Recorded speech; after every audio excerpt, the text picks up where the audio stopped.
血の中にルーレット。数字は1から9。出た目によって武器が変わる。それが俺様。クレイジースロット、いい目が出ろよ。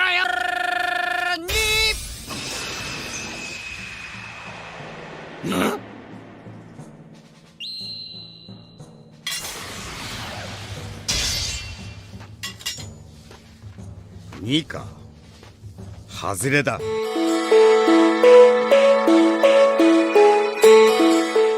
What is going on, guys? Gavin here, and today we got an updated Speedroid deck profile. So a couple weeks back I did post a Speedroid deck profile, and since then I have been pretty much exclusively been playing this deck at my locals, been having way too much fun with it.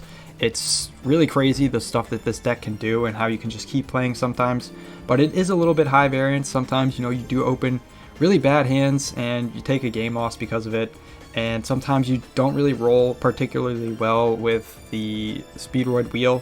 But regardless of all of that, I do think this deck actually can compete with some of the top tier decks out there, but you just have to build the deck a little bit differently, because what I've noticed in the meta right now is there's tons of cards that just invalidate your boards. Some like mid-range decks make 3 or 4 negates. This deck can pretty often put up 2 negates or 3 negates, but it's not even close to enough anymore. You need floodgate type effects, and that's what I've tried to incorporate into this deck so that you can actually win when you get blown out by those equalizer cards that are so prevalent inside decks right now. So without any further ado, let me go ahead and get into some of the explanations here. Okay, to start for the deck profile, we're on triple copies of Win. This card is really nice, being able to get that search off by discarding itself and another Win monster. Obviously, you hate when this card gets Ash, but that's why we play tons of hand trap hate in this deck, so that we can have a good chance of kind of leveling the playing field if we do get interrupted there. Yes, Speedroid Scratch is coming out, but I'm not 100% sold on it because it has to discard another Speedroid monster, and sometimes there are just niche scenarios when you open this card and roll in Lockbird or like a red-haired Hasty Horse, and it's just, you just won't be able to use the Speedroid Scratch there to get your plays going, whereas this card you can. So if you guys think I'm wrong on that, please let me know in the comments. Maybe I'm missing something, but I think I'm going to stick with this even once Scratch comes out. Then we play triple copies of the Marble Machine. So this card is a pretty solid normal summon because it searches out all the Speedroid monsters. The only bad thing about this card is the fact that it's a Pendulum, because it's entirely irrelevant to the strategy, because as you can see, it's the only Pendulum monster we play, and it's not like we're ever going to do a Pen summon in this deck. And the fact that it doesn't go to the graveyard is just a really big bummer, because then you can't revive it with Speed Recovery if you open this card with Speed Recovery. So yeah, not a fan of that, but otherwise, it's pretty solid. We play 1 copy of Terror Top because it's broken, and we'd play 3 if we could. 1 copy of Magic Hound. So I've experimented with 0 copies of this card, 1 copy and 2 copies, and I think that 1 is the best because this card isn't great to open. I'd rather open like a Marble Machine than this card, but it's not bad either to have in your deck, because like on your second turn of playing, I think this card really shines because you can use it to get an additional Duke into your graveyard so that you can actually kind of make synchro plays on your second turn, and having that option for follow-up is really important for this deck, because the game has evolved to a point where having follow-up is absolutely essential, because chances are your first turn board can get broken by most of the decks, so you really need that follow-up in the modern metagame. 1 copy of Double Yo-Yo, because this card is just a really good combo piece to search off of Rubber Band Shooter. The standard play is, if you don't have access to this card or Terror Top, use Banish to level 7 and get the 50-50 on this and Terror Top, so it's a win-win. And if you get this card, you can normal summon it and then special summon out the Terror Top and then get Terror Top's effect, so that's really strong. But sometimes you open this card with like a really good hand, opening this card plus another Speedroid plus Roulette or plus Win is really good, because you can revive the Speedroid that you discard off of the Win or Roulette, and that's really good because that allows you to go into your Link 2 play really easily. Then we play triple copies of Taka Tomborg. This card's amazing. The only downside is that you can only special summon it once per turn, so be careful when you're summoning it off of like a Speedroid Roulette, because you're not actually going to be able to special summon it again. But its effect itself is actually not once per turn, so you can go ahead and normal summon this card, use its effect, and then bring it back with Speed Recovery to actually use its effect again to get like a Duke and a Dice into the graveyard, which is really cool.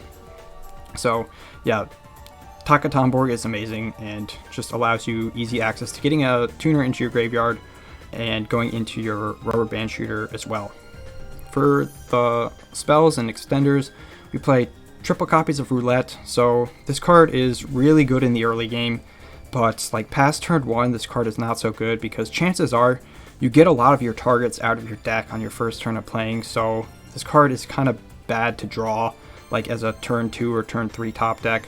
Especially like the later into the game it goes, like the worse this card gets, but you actually do like to see it in your opening hand, so I think maxing it out is fine. Triple copies of Speed Recovery.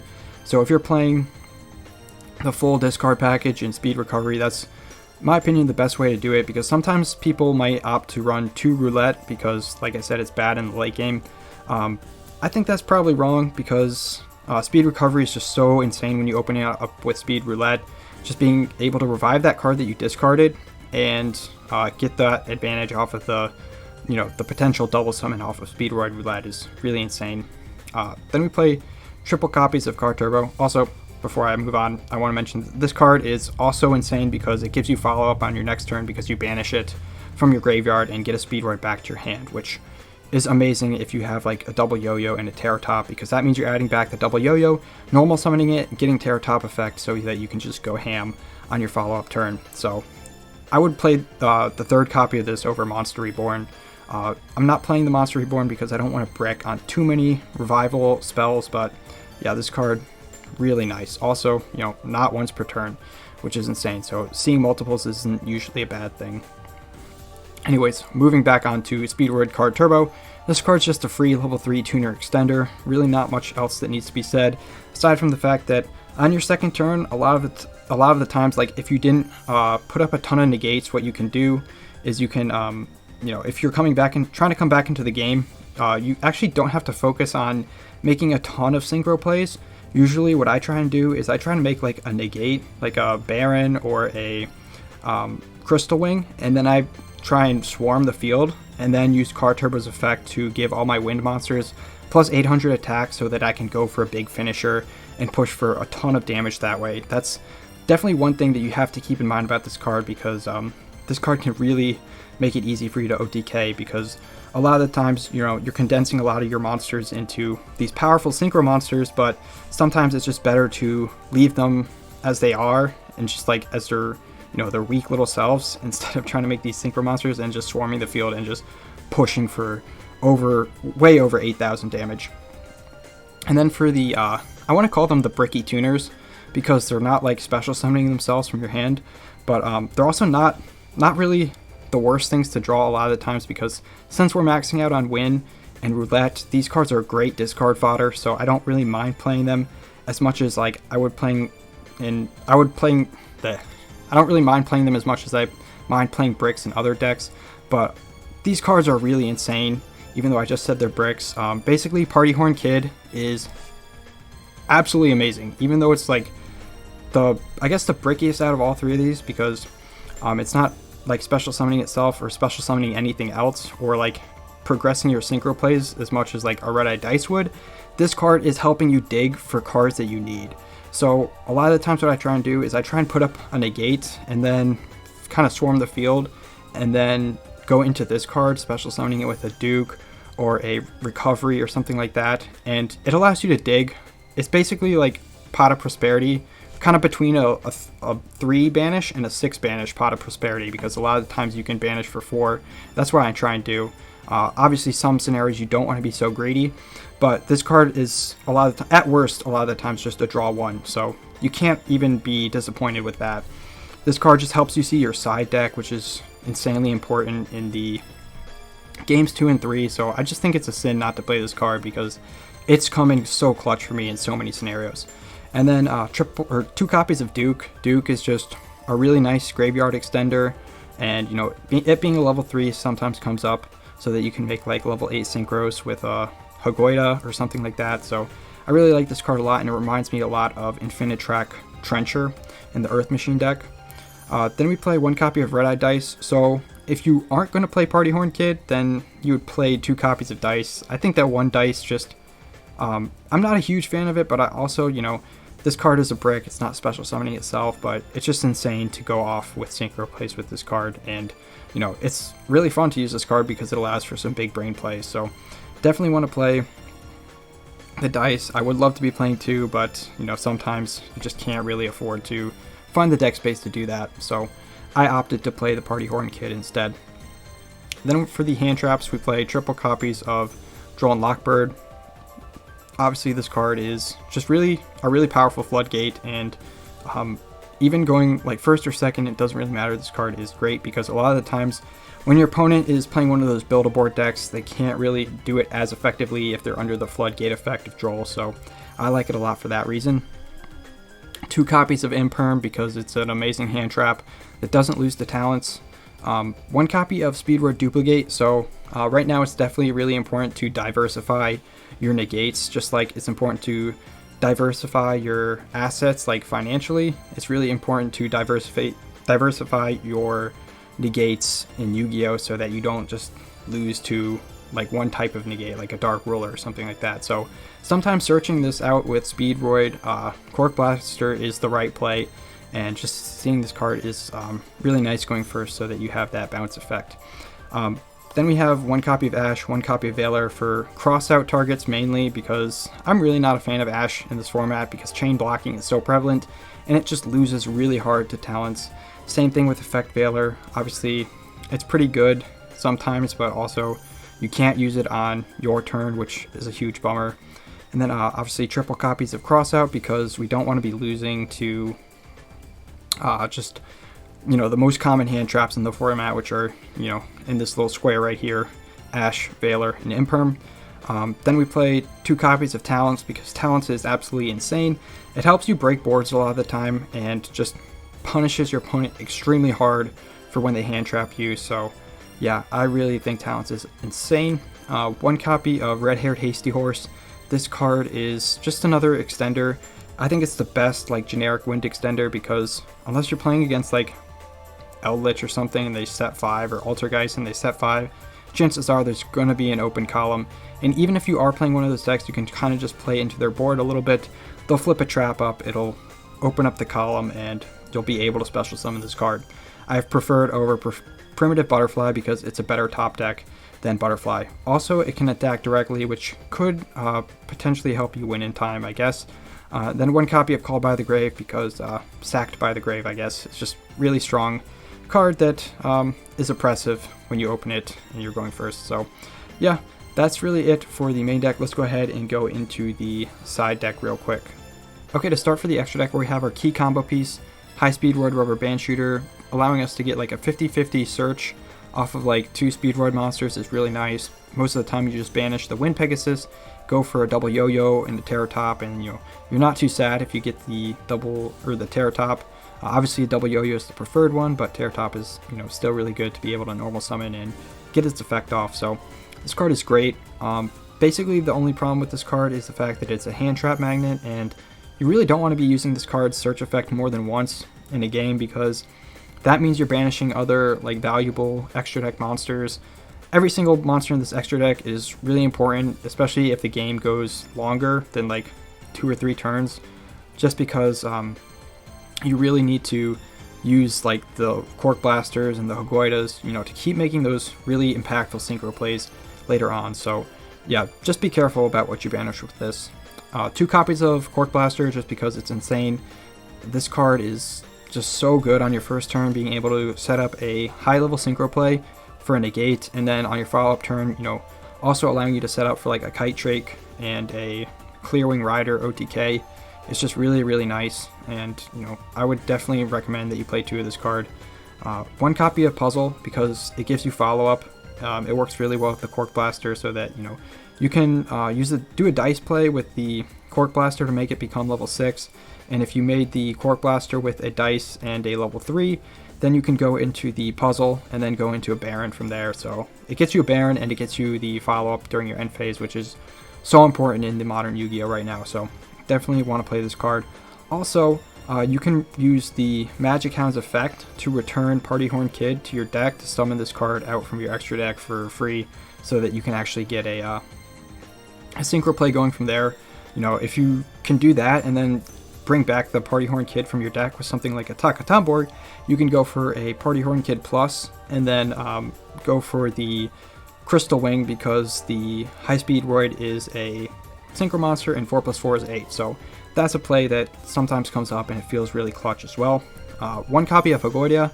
This card is really, really good, and if you can make it early on into your combo, you probably should, because it does help you play around Nib, because it can either allow you to get access to Crystal Wing really early on before like your 5th summon, so that you can avoid getting nibbed, or you could, do your 5th summon and then have this card in your graveyard, and then have a way to get a tuner out of your graveyard so that you can actually bring this card back and then go into your Link 2, so that you can get your play going after that. So that's another thing you have to keep in mind, and definitely don't sleep on Hagoida, because it can just allow you for some really nice plays that your opponent might not see coming.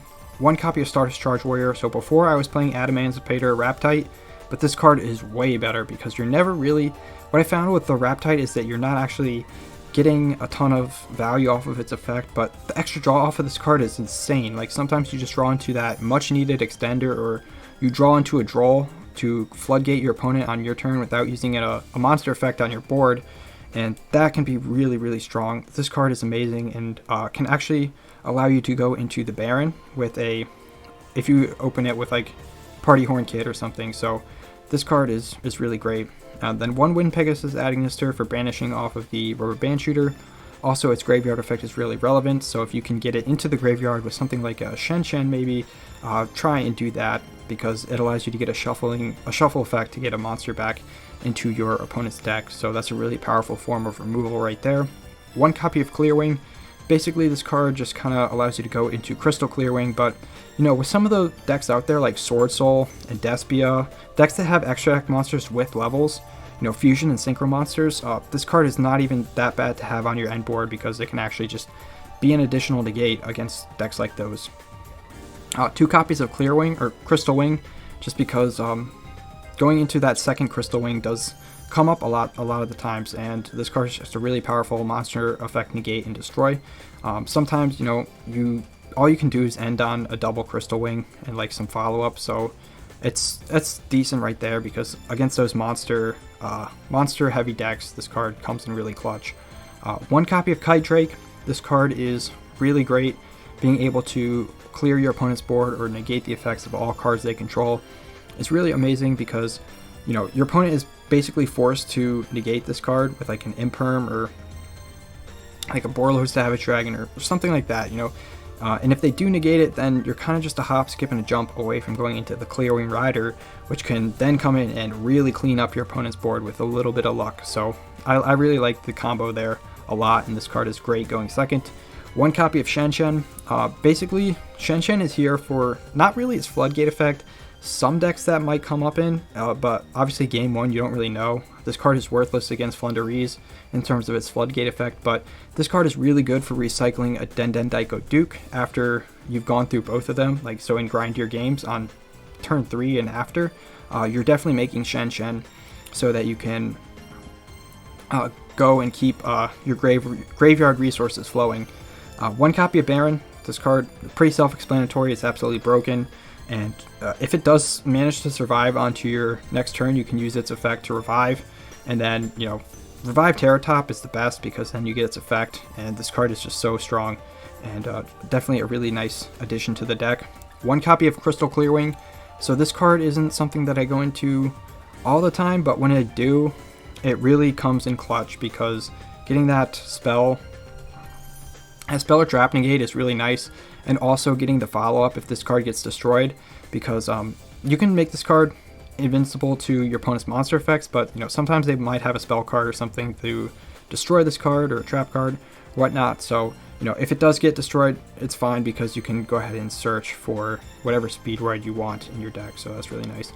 And then I wasn't playing this card before because I didn't think it was that good, but it's definitely really nice going second, because it gets a huge amount of attack. Like, you roll a dice, then recycle your resources by shuffling them back into your deck, so you can refuel your extra deck if you get a little bit lucky. Obviously, you have to roll the dice, so if you only roll a 1, that really sucks.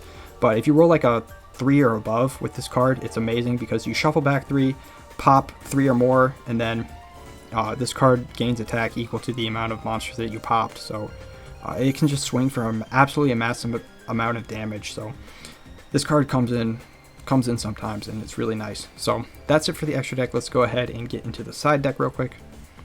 Okay, for the side deck, we're on triple copies of Gravity Collapse because this card is absolutely nuts when you open it. Basically, when you open this card and you're just going for your standard combo line, sometimes you might even not want to do that because you can just go for like a Cork Blaster and then, take it slow, just get the search for the duplicate, set this card, and chances are your opponent still won't even be able to play, because what you can do is you can just activate Gravity Collapse and send your Cork Blaster or Hogoida to the graveyard, and boom, now your opponent can't even play the game. So this card just wins me game 2 so often if I lost game 1, just because going first, this card is way too oppressive for any synchro based deck. So definitely feels a little unfair, but if you want to win, I would highly suggest playing this card. Then we play 2 copies of Evenly for blowing out those back row decks like Altergeist, which is making a resurgence. Definitely don't sleep on that deck, but cards like Evenly Match can help keep them at bay. 2 copies of Cosmic Cyclone, so you need single target back row removal as well for cards like Mystic Mine. Just having it as a safety net is really nice. 2 or triple copies of Dark Ruler.